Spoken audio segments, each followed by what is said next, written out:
ассалому алайкум дӯстони азиз, ман доктор Шералӣ мебошам.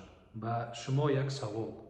Шумо барои дарди сари худ рӯзнома кардаги ҳастед ё ки не? Яъне дневник кардаги ҳастед ё ки не? Агар накарда бошед, ба шумо савол. Дарди сари шумо агар дар муддати якчанд ҳафта ё ки моҳҳо давом карда истода бошад, дар моҳи декабр чанд маротиба дард кард? Дар моҳи август шумо чанд маротиба дору хӯрдед? Намедонед. Агар дарди сари шумо чӣ хел буду, чӣ хел шуд?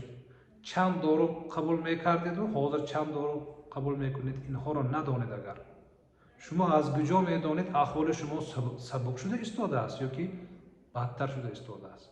Як савол, боз савол. Духтуре ки шумо мисол худро нишон медиҳед, аз куҷо фаҳмад лечение фоида карда истодааст ё ки не? Шумо аз куҷо медонед лечение фоида карда истодааст ё ки не? Дарди сар дар занҳо як бора нағз намешавад.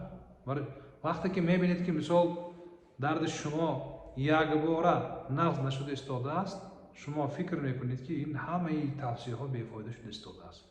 Лекин мисол рӯзнома кунед чи? Рӯзнома кунед, мебинед мисол дар сентябр 8 маротиба дард карда буд, дар октябр 6 маротиба шуд, дар ноябр 5 маротиба шуд, дар моҳи декабр аз ҳисобе ки мисол стресс доштед, дар хона проблема доштед, 5 нафар ба ҷои 5 нафар буд ки дар моҳи ноябр, декабр 4-3 нафар мею 11 маротиба шуд.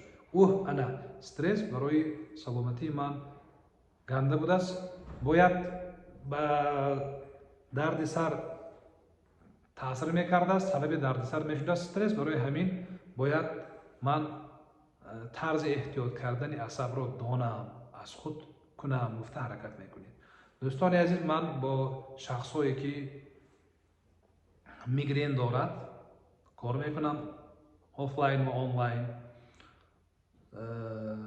Агар шумо дарди сар дошта бошед, метавонед муроҷиат кунед. Раҳмат.